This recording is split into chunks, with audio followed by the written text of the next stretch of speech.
Israel और Hezbollah के बीच की जंग की खबरें इस टाइम की सबसे बड़ी हेडलाइन है। हिजबुल्लाह, जो कि एक शिया कट्टरपंथी ग्रुप है, उसके चीफ हसन नसरल्लाह को भी एक अटैक में इजराइल ने मार गिराया है। साथ ही एक हफ्ते में 700 से ज्यादा लेबनीज लोगों को इजराइल ने अपने हमलों में मारा है। किसी को नहीं पता कि पिछले साल हमास के हमलों से शुरू हुई इन दोनों की ये लड़ाई कब थमेगी।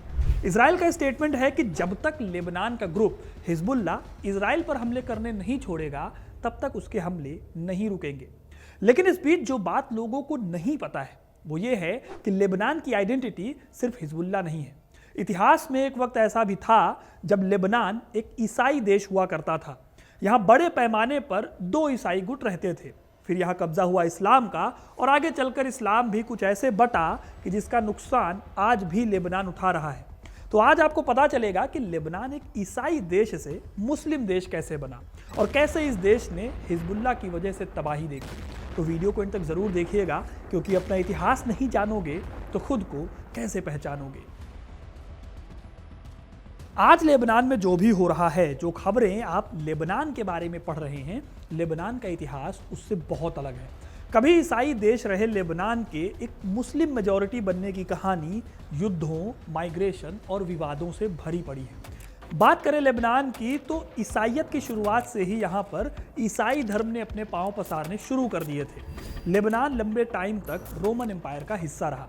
इस दौरान सेंट पीटर और सेंट पॉल नाम के ईसाई संतों ने यहाँ बड़े पैमाने पर ईसाई धर्म का प्रचार किया।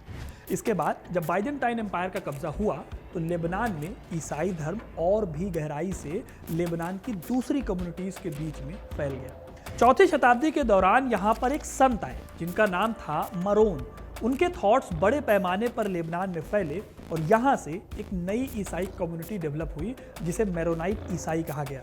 आज भी यह कम्युनिटी लेबनान में एग्जिस्ट करती है और ईसाइयों की बड़ी कम्युनिटी है।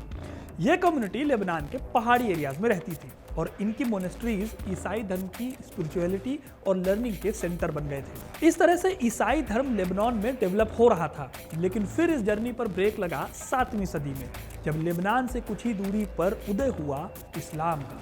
इस्लाम के उदय से ही ईसाई धर्म और इस्लाम के बीच में टकराव का नया दौर शुरू हुआ, जिसमें बाइजेंटाइन एम्पायर के कुछ हिस्सों पर राशिदीन खलीफेट का कब्जा हो गया। इस कब्जे में लेबनान भी आया और इस तरह से लेबनान में इस्लाम के कदम पड़े। साल 636 में खलीफा उमर ने लेबनान में युद्ध के रास्ते इस्लाम को पहुंचाया। हालांकि इसका मतलब ये नहीं है कि लेबनान में इस्लाम तेजी से फैल गया, बल्कि ये विस्तार धीरे धीरे एक लंबे टाइम पीरियड में हुआ। इसके पीछे की बड़ी वजह है यहाँ की ज्योग्राफी। मैंने अभी आपको बताया था कि मेरोनाइट ईसाई लेबनान के पहाड़ी इलाकों में रहा करते थे। इस्लाम जब लेबनान में फैल रहा था तब इन्हीं पहाड़ियों पर ईसाई धर्म के लोगों ने अपने कल्चर को बचाया और लंबे टाइम तक मोनोराइट ईसाई इस्लाम में कन्वर्ट होने से बच गए। इस बीच लेबनान के कोस्टल एरिया और मैदानी इलाकों में पड़ने वाले शहरों में बड़ी आबादी इस्लाम में बदल गई। इसमें सबसे ज्यादा आबादी सुन्नी मुसलमानों की थी, क्योंकि इस्लाम के जो शुरुआती खलीफा थे वो सुन्नी थे। अब दोस्तों, आज जो आप हिजबुल्लाह संगठन देखते हैं वो संगठन सुन्नी संगठन नहीं है, शिया संगठन है। तो सवाल आता है कि सुन्नियों के देश में शिया कैसे ताकतवर बने। इसके लिए आपको समझना होगा कि कैसे शिया लेबनान में आए और कैसे उनकी यहाँ पर ताकत बढ़ी। तो दोस्तों, लेबनान में 10वीं सदी में शियाओं की एंट्री हुई जब फातिमिद खलीफा ने इस जगह पर कब्जा किया। फातिमिद खलीफा ने मिडिल ईस्ट और नॉर्थ अफ्रीका के एरिया पर 10वीं से लेकर 12वीं सदी के बीच रूल किया। इन्हीं के टाइम पर शिया आबादी लेबनान में तेजी से बढ़ी, खास तौर पर लेबनान के सदर्न हिस्से पर। अब अगर आप आज की सिचुएशन को देखोगे तो शिया संगठन जो हिजबुल्लाह है वो लेबनान के सदर्न हिस्से में ही डेवलप हुआ और इजराइल ने 1999 तक सदर्न लेबनान पर ही कब्जा करके रखा था, क्योंकि शिया मिलिटेंट्स यहीं से इजराइल पर हमला करते थे और साथ ही PLO भी। खैर, 16वीं सदी में लेबनान पर कब्जा हुआ ऑटोमन एम्पायर का। अब यहाँ इंटरेस्टिंग पॉइंट ये है कि ऑटोमन खुद सुन्नी थे, लेकिन फिर भी उन्होंने शिया कम्युनिटी को सरवाइव करने दिया।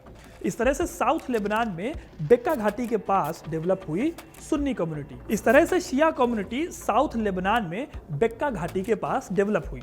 इस वक्त तक शिया लेबनान में माइनॉरिटी थी, उनसे ज्यादा आबादी सुन्नियों और यहाँ तक कि ईसाइयों की भी थी। अब लेबनान में 3 कम्युनिटीज थी, मोनोराइट क्रिश्चियंस, सुन्नी जो कि आबादी में सबसे ज़्यादा थे और शिया जो कि इन तीनों में सबसे कम थे। ऑटोमन एम्पायर के टाइम पर ये तीनों एक साथ रह रहे थे क्योंकि ऑटोमन ने यहाँ के जो लोकल नेता थे उन्हीं के सहारे अपना शासन चलाया था। आगे चलकर 19वीं सदी में फ्रांस ने लेबनान में दिलचस्पी दिखानी शुरू की। फ्रांस ने लेबनान के ईसाई मिशनरियों को सपोर्ट किया। इस सपोर्ट ने लेबनान के ईसाइयों और यूरोप के बीच में एक स्ट्रॉन्ग कनेक्शन बनाया। फिर जब 20वीं सदी की शुरुआत में पहला वर्ल्ड वॉर हुआ 1914 में, तो लेबनान फ्रांस के कब्जे में आ गया। फ्रांस ने भी लेबनान के इन तीनों समुदायों का सम्मान करते हुए यहाँ पर कन्फेशनलिज्म की शुरुआत की। कन्फेशनलिज्म का मतलब होता है धर्म के आधार पर ताकत का बंटवारा। तो फ्रांस ने क्या किया कि पोस्ट तय कर दी कि इस पर्टिकुलर धर्म का आदमी पीएम बनेगा या फिर इस पर्टिकुलर धर्म का आदमी प्रेसिडेंट बनेगा। इस तरह 1943 में अपनी आज़ादी तक लेबनान में यही सिस्टम चला। 1943 में जब लेबनान आज़ाद हुआ तो यहाँ इसी सिस्टम को कंटिन्यू किया गया। यह सिस्टम ऐसे काम करता था कि लेबनान का प्रेसिडेंट एक मेरोनाइट ईसाई होगा, प्रधानमंत्री एक सुन्नी मुस्लिम होगा और संसद का अध्यक्ष एक शिया मुस्लिम होगा। अब 1970 तक तो ये सिस्टम सही से चला, लेकिन फिर एक ऐसा दौर शुरू हुआ जिसमें ईसाई और मुसलमानों के बीच में लड़ाई शुरू हुई और जल्दी ही ये लड़ाई शिया और सुन्नी समुदायों के बीच की जंग में बदल गई। दरअसल 70 के दशक तक मुसलमानों की आबादी लेबनान में तेजी से बढ़ी। इस दौरान एक बड़ी मुस्लिम आबादी को लगने लगा कि ईसाइयों को लेबनान में ज़्यादा फायदा मिल रहा है और मुसलमानों के अधिकारों को नज़रअंदाज किया जा रहा है। इस सेंटिमेंट के चलते लेबनान में 1975 में एक सिविल वॉर शुरू हुआ। करीब 14 सालों तक ये वॉर चला, जिसमें आखिर में मुसलमानों को ज़्यादा राइट्स देने की बात का एक एग्रीमेंट साइन कर लिया गया। अब जब ये सब चल रहा था तभी शिया और सुन्नी भी आपस में लड़ पड़े। इसके पीछे की एक बड़ी वजह थी PLO यानी पैलेस्टाइन लिबरेशन ऑर्गेनाइजेशन। दरअसल 1948 में मिडिल ईस्ट में इजराइल का उदय हुआ जो कि एक यहूदी देश था। इजराइल के बनते ही फिलिस्तीन के सपोर्ट में कई मुस्लिम देशों ने इजराइल के खिलाफ जंग छेड़ दी। कुछ ही दिनों में इजराइल ने सबको हरा दिया और फिलिस्तीन की आर्मी यानी PLO के लड़ाके भागकर सदर्न लेबनान में रहने लगे। यहाँ रहते हुए PLO ने साउथ लेबनान को अपना गढ़ बना लिया और इजराइल पर वहीं से हमला करने लगा। अगर आप मैप देखेंगे तो सदर्न लेबनान जो है वो जुड़ा हुआ है इजराइल से। अब इसका रिजल्ट ये हुआ कि साउथ लेबनान को फतह लैंड कहा जाने लगा और इन्हीं हमलों के चलते 1978 में इजराइल ने लेबनान पर हमला कर दिया। इन हमलों का सबसे ज़्यादा नुकसान उठाया शिया कम्युनिटी ने, जिसके कई लोग इजरायली हमलों में मारे गए। इजराइल के इसी विरोध के खिलाफ 80 के दशक में एक नया गुट खड़ा हुआ जिसे हिजबुल्लाह के नाम से जाना गया। हिजबुल्लाह वैसे तो इजराइल के खिलाफ खड़ा हुआ था, लेकिन हिजबुल्लाह के आने से शिया और सुन्नियों के बीच में भी टकराव बढ़ गया। इधर हिजबुल्लाह की मदद हथियारों और पैसों के जरिए ईरान ने की, जिससे हिजबुल्लाह लेबनान की बड़ी ताकत के तौर पर उभरा। फिर हिजबुल्लाह ने इसी मदद के दम पर इजराइल को लेबनान से निकालने में कामयाब रहा था। इससे लेबनान में हिजबुल्लाह का इम्पैक्ट पड़ा। ठीक इसी टाइम पर सुन्नी लोग जो थे उन्होंने हिजबुल्लाह की बढ़ती ताकत का विरोध किया, क्योंकि उन्हें लगा कि इससे लेबनान की आज़ादी, लेबनान का डेवलपमेंट खतरे में पड़ जाएगा। अब यहाँ नोट करने वाली बात यह है दोस्तों कि लेबनान में सुन्नी आबादी जो है वो सऊदी अरब और वेस्ट के ज़्यादा करीब है, वहीं शिया आबादी ईरान के ज़्यादा करीब है जो कि इजराइल और अमेरिका के खिलाफ काम करता है।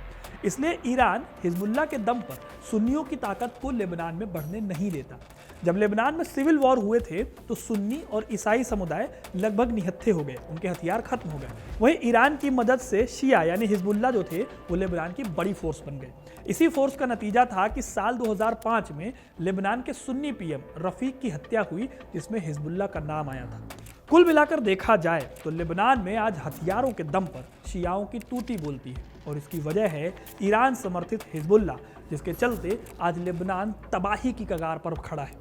आज भी लेबनान में सुन्नी और शिया गुटों में जनसंख्या को लेकर लड़ाई चलती रहती है, जबकि लेबनान का जो पॉलिटिकल ढांचा है ऐतिहासिक रूप से जो मैंने आपको बताया वो इस बात की इजाज़त नहीं देता।